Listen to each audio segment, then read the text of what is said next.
Hello everyone, আমি অঙ্কিতা আপনাদের সকলকে পিকআর্ট মাইনুকে আবার আমন্ত্রণ জানাচ্ছি। দেখুন বাইরেটা কি সুন্দর দেখাচ্ছে। এখন না ওয়েদারটা খুবই ভালো হয়ে গেছে, খুব গরম পড়েনি, আবার ঠান্ডাটাও আগের মতো নেই। তবে ওই সকালবেলার দিকে একটা হালকা ঠান্ডা হাওয়া, ফুরফুরে হাওয়া থাকে, তবে সেটা আরামদায়ক, কষ্ট হয় না আর কি। তো আমি ভাবছি কি একটু বাগানে যাব, কারণ বাগানে বেশ কিছু কাজ রয়েছে আজকে। তো আমি আমাদের ব্যাকইয়ার্ডে চলে এসেছি। এই যে ফ্লাওয়ার বেডটা দেখতে পাচ্ছেন, আমি আগের দিন আপনাদেরকে দেখিয়েছিলাম যে এটা কি অবস্থা হয়েছিল। সেটাকে পুরো পরিষ্কার করেছি, শুকনো গাছপালা ছিল কেটে পরিষ্কার করেছি আর কি। তবে মাঝখানে আমি আরও একদিন এসেছিলাম, সেদিন আরও বেশ কিছু কাজ করে গেছি। তো আজকেও কিছু কাজ করব, সেগুলো দেখাবো আপনাদেরকে। আর এই যে গাছটা আপনাদের দেখিয়েছিলাম সেদিন, সবে মাটি থেকে বেরোচ্ছিল, দেখুন এই কয়েকদিনের মধ্যে বেশ বড় হয়ে গেছে। আসলে মাঝে 2-3 দিন বৃষ্টি হয়েছে, সেই কারণে গাছগুলো বড় হয়ে গেছে। মানে বৃষ্টি হলে না গাছগুলো কি খুশি হয়, তত্তর করে বেড়ে যায়। আর এই জায়গাটা ফাঁকা ছিল মনে আছে, এখন দেখুন এই যে ছোট্ট ছোট্ট ঘাস, মানে ঘাসের মতো গাছগুলো আসছে, এইগুলো সব গ্ল্যাডিউলাস। আমি 5 বছর আগে গ্ল্যাডিউলাসের বাল্ব লাগিয়েছিলাম, সেখান থেকেই গাছগুলো আসে। আর এই যে ঝোপটা দেখতে পাচ্ছেন, এটাকে আজকে তুলে ফেলবো। এটা হচ্ছে ডেজি গাছ। তবে এই গাছের ভেতরে দেখুন কত ঘাস হয়ে গেছে, সেগুলোকে তুলে পরিষ্কার করে আবার গাছটাকে লাগাবো।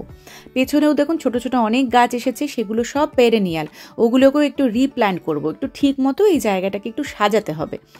আর এই যে খালি জায়গাটা দেখতে পাচ্ছেন, মাটি আছে যে, ওখানেও তো প্রচুর ঘাস ছিল, আপনাদের দেখিয়েছিলাম। সেই জায়গাটা আমি সেদিন এসে পরিষ্কার করে গেছি। তবে আজকে এই সামনের যে গাছগুলো দেখতে পাচ্ছেন, এই যে ঝোপটা, এটা ফ্লক্স, এটাকে পুরো তুলে এখান থেকে ঘাসগুলো আমি আলাদা করে এই গাছটাকে ভাবছি টবের মধ্যে ট্রান্সফার করব।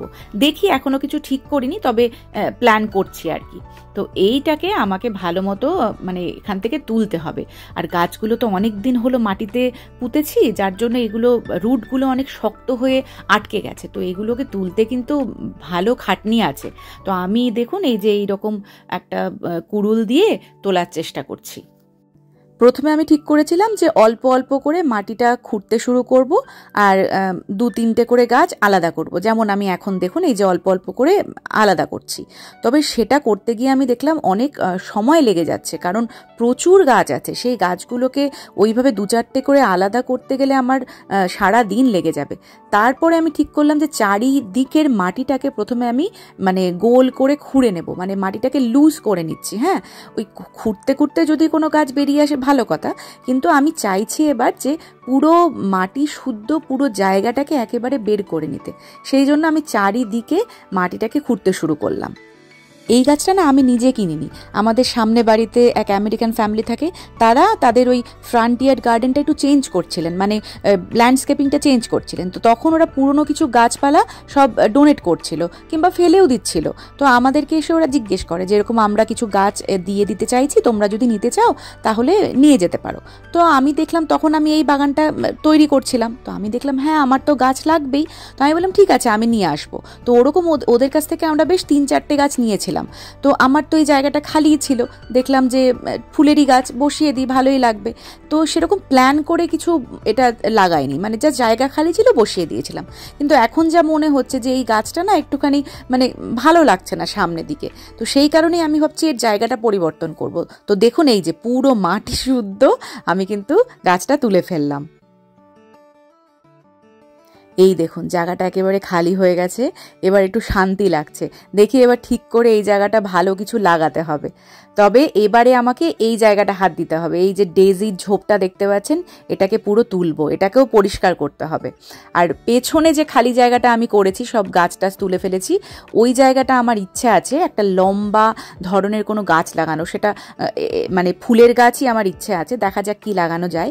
তো এবারে দেখুন এই যে ডেজিটাকে তুলবো, এটা তো আরও মানে ডিপ রুট আর কি। এটা যে আমি কিভাবে তুলবো আমি সেটাই ভাবছি। এটাকে আমাকে অন্য উপায়ে মনে হচ্ছে তুলতে হবে, এইভাবে হাত দিয়ে খুঁড়ে খুঁড়ে এটাকে তোলা সম্ভব না। এটার জন্য আমাকে অন্য কিছু আনতে হবে, দাঁড়ান নিয়ে আসি।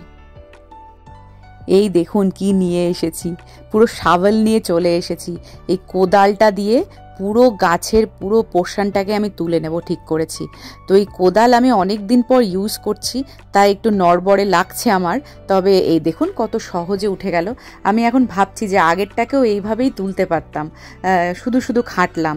তবে এই কোদালের সাহায্যে অনেক সহজে কিন্তু গাছ তুলে নেওয়া যায়, কারণ ওই পায়ের চাপ দিলেই না মাটিটা লুজ হয়ে যায়, তখন সহজে গাছগুলোকে বের করে আনা যায়। আমি আপনাদের আগের ব্লগে বলেছিলাম না যে এই বাগানটা পুরো আমি নিজে বানিয়েছিলাম, মানে পুরো কোদাল দিয়ে সব ঘাস টাসকে তুলে এই বেডটা বানিয়েছিলাম। আমি নিজেই মাঝে মাঝে অবাক হয়ে যাই যে আমি এগুলো করছি কি করে, কারণ আগে মানে এই দেশে আসার আগে কোনো দিনও কি আমি কোদাল ধরিনি তো, কারণ প্রয়োজন হয়নি। কিন্তু এখানে এসে আমাকে সব কিছু শিখতে হয়েছে। দেখুন, এগুলো তো আগে কিছুই জানতাম না, সবই ধীরে ধীরে শিখেছি। যখন ঠিক করলাম যে বাগান বানাবো, ফ্লাওয়ার বেড বানাতে হবে, তখন ওই ইউটিউবে সার্চ করলাম। ইউটিউবে তো সবই শেখা যায়। তারপরে ওখান থেকেই সব জানতে পারলাম যে কিভাবে বেড বানাতে হয়, কোন গাছ লাগালে ভালো লাগবে। আর এখানকার ওয়েদার আর আমাদের ইন্ডিয়ার ওয়েদার তো অনেক আলাদা, তাই না? তো ওখানে যে গাছগুলো ভালো থাকে এখানে সেগুলো তো ভালো থাকবে না, কারণ আমাদের এই শিকাগোর ওয়েদার তো একেবারেই অন্যরকম, ঠান্ডা ওয়েদার। তাই সেগুলো জানতে হলো যে কোন গাছ শিকাগোর ওয়েদারে ভালো থাকে। আর আমেরিকাতেও বিভিন্ন জোন রয়েছে, তো সেই জোন ওয়াইজ আবার গাছ পাওয়া যায়। মানে ক্যালিফোর্নিয়াতে যে গাছ ভালো থাকবে শিকাগোতে কিন্তু সেই গাছ ভালো থাকবে না। সেই জন্য সেগুলো আমাকে পুরোপুরি রিসার্চ করতে হয়েছে, শিখতে হয়েছে, তারপরেই না আমি বাগানে মানে কাজে নেমেছি। তো এইগুলো এখন যেমন বেশ কিছুটা আইডিয়া হয়ে গেছে যে কোন গাছগুলো আমাদের এখানে ভালো থাকে, সেগুলোই আমি কেনার চেষ্টা করি আর কি। এখন আমার বন্ধুরা যখন জিজ্ঞেস করে কিভাবে কি করেছিস, আমি ওদেরকে আবার একটু জ্ঞান ট্যান দিয়ে দিই আর কি। এই ধরনের কাজ না ঠিক এই রকম সময়ই করতে হবে, না হলে ওয়েদারটা গরম হয়ে গেলে গাছগুলো ট্রান্সফার করার সময় খারাপ হয়ে যেতে পারে। তো দেখতেই পেলেন যে কত বড় পোর্শন তুলে নিলাম। দেখুন, এই যে এটা হচ্ছে ডেজি গাছ যেটা তুললাম, কত ঘাস রয়েছে সেগুলো ছাড়াতে হবে। আর এটাকে আমি ভালো মতো ডিভাইড করে এই বেডের মধ্যেই জায়গায় জায়গায় আমি পুঁতে দেব। আর এখানে দেখুন পটের মধ্যে আমি বি বাম রেখেছি, এগুলোই পেছনেই ছিল, আমি এক জায়গায় এই পটে রেখেছি। আর এটা তো প্রথমেই দেখালাম ফ্লস্ক, এটা একেবারে এই পটের মধ্যেই রেখেছি। এখন দেখুন এই জায়গাটা এরকম দেখাচ্ছে, অনেকটা পরিষ্কার করে ফেলেছি। আমার ইচ্ছে আছে এখানে একটা গাছ লাগাবো। তো আপাতত আমার এই ফ্লাওয়ার বেডটা এরকম দেখাচ্ছে। আশা করছি আপনাদের কিছু আইডিয়া দিতে পারলাম। খুব শিগগিরই আবার বাগানের আপডেট নিয়ে আমি চলে আসবো। ততদিন সকলে ভালো থাকুন, সুস্থ থাকুন, আবার আসবো ফিরে। বাই।